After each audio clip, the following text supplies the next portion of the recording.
Order. Order.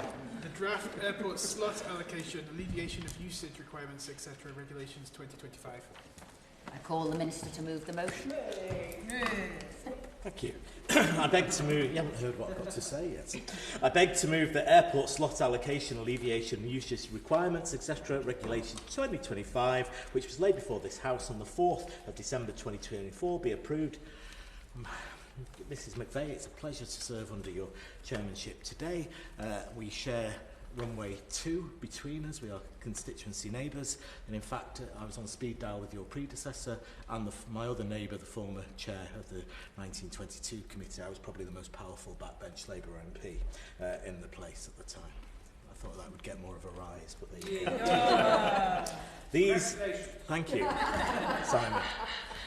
Let's get down to business. These regulations will be made under powers conferred by the retained EU law, Revocation and Reform Act 2023, also known as Rule Act. This legislation amends Council Regulation number 95/93, which sets out the rules for allocation of airport slots. Slot allocation rules only apply at coordinated airports where capacity at the airport is unable to meet demand for slots. There are now 9 airports covered by these rules, including City, Gatwick, Heathrow, London, Stansted, as well as Birmingham, Bristol, Leeds, Bradford and Manchester. The regulations will update the definition of a new entrant air carrier, or airlines as they are known, for slot allocation purposes. This will allow air carriers with a small presence at a coordinated airport the opportunity to benefit from greater priority when it comes to the allocation of airport slots.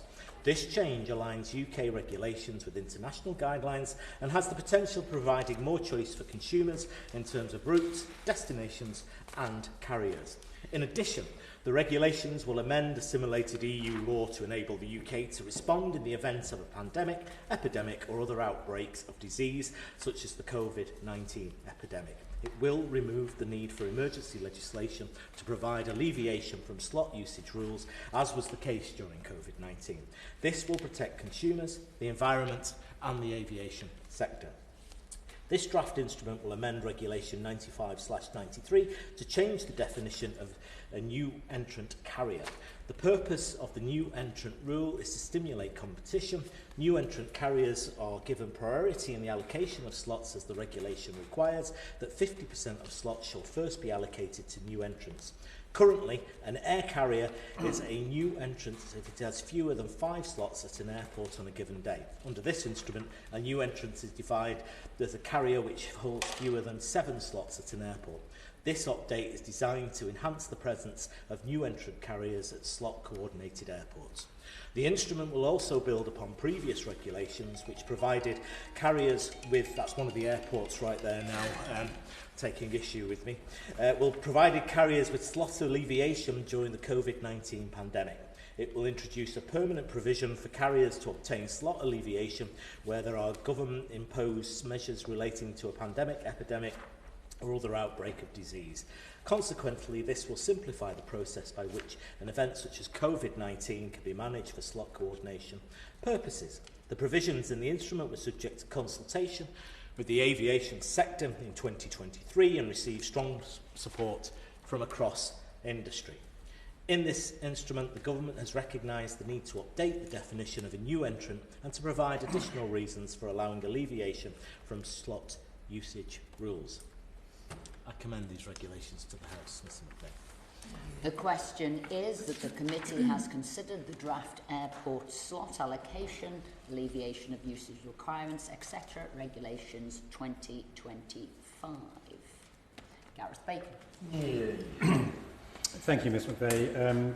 It's a pleasure to serve under your chairmanship, and I would like to thank the Minister for his opening statement.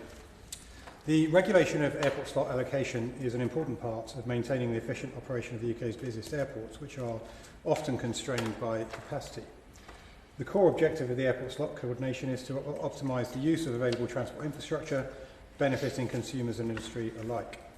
Airport slots are allocated by independent coordinators to airlines for their planned operations, particularly at airports such as London Heathrow, London Gatwick and others, as the Minister has outlined, where demand consistently exceeds available capacity. Historically, the system has adhered to the principles of historic rights and the use it or lose it rule.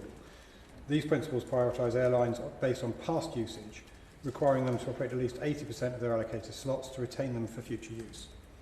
However, recent events, as the Minister has said, particularly the COVID-19 pandemic, have exposed vulnerabilities to this framework, which this SI seeks to address. And on behalf of the opposition, we do not intend to oppose this SI or divide the House on it. Quite the opposite, because we support it, because it implements measures that were proposed by the previous government's consultation on airport slots allocation. As the Minister has said, this SI proposes two key changes to the existing rules. The first provision of the SI revises the definition of a new entrant in the context of airport slot allocation. And as we've heard, the amendment increases the threshold for airlines to qualify as new entrants from those holding fewer than 5 slots per day to those fewer than 7. This change is a significant shift in policy, with the potential to broaden access to congested airports for smaller carriers, thereby encouraging greater competition. This change is intended to make it easier for smaller airlines to obtain slots at busy airports, because the threshold for being considered new has been raised. We hope it will encourage greater competition by giving smaller airlines a chance to access slots at crowded airports. The second provision introduces more extensive alleviation measures. These measures, which were previously temporary, will be made permanent and apply in cases where airlines cannot meet their slot usage targets due to government-imposed restrictions. The alleviation provisions state that these restrictions must significantly affect the viability of air travel, for instance, through flight bans, border closures, health crises, or severe restrictions on airport operations. The goal of these changes is to make the aviation sector more resilient to unexpected events, such as another pandemic or health crisis. However, the introduction of permanent alleviation raises questions, particularly in terms of long-term impact. With the broad discretion given to coordinators in determining eligibility, there is a real need for clarity and oversight. And I note that in the other place, the Noble Lord Henley did not outline how the government will monitor and assess the effectiveness of these alleviation measures. So in closing, I would like to take this opportunity to ask the Minister to reassure the House as to how the government intends to ensure these alleviation measures are applied judiciously, fairly and consistently. Robin Swan. Thank you, Mr. Green. It's a pleasure to serve under your chairmanship in regards to these. Can I just ask a couple of questions to the Minister in regards to particularly how these apply to Northern Ireland? Regulation 3, which makes transitional and saving provision with regards to the mission of paragraph 4G of Article 10 of Regulation 95/93, actually doesn't apply to Northern Ireland in regards to setting the date. So can I ask the Minister in regards to how the application of this particular regulation and the date is applicable to Northern Ireland? Also, I do note that Ms McVeigh, that aerodromes and therefore slots, as designated and discussed under the explanatory memorandum, although a transferred matter to Northern Ireland, the Northern Ireland Executive has agreed that the UK Parliament can legislate to extend and apply the relevant provisions to Northern Ireland. And while I have no objection to that, Ms McVeigh, can I ask the Minister to clarify by what method that those decisions will be taken in this place? Right, thank you. Well, I'd like to thank honourable members for being here tonight for the consideration of these draft regulations, and I just want to respond to the honourable member in particular.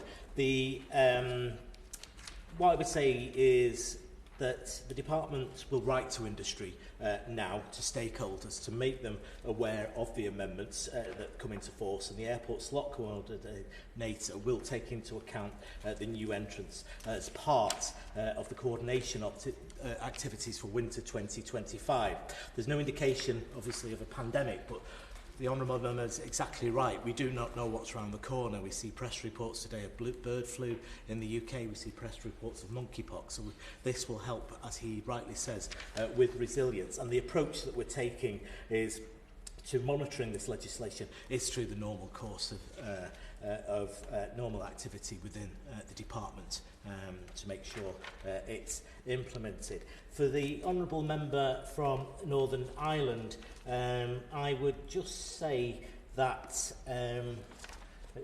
that when the measures providing slot alleviation due to COVID-19 were introduced, they did not, as you rightly say, apply to Northern Ireland. There was no slot coordinated airports there, and because the measures were temporary and lasted for 6 months or one scheduling session at a time, after which they were needed to be reviewed. The Northern Ireland authorities were happy with that approach. However, the position is now different. The new measures are permanent and made sense to apply the new provisions throughout the whole of the UK. I'm happy to give way to the Honourable Gentleman. I thank the Minister for that clarification, because my concern is about protecting those slots which are vital to Northern Ireland economy, Northern Ireland people coming across here to the rest of the UK. So it's just to give that permanency to that slot provision was very welcome. Minister.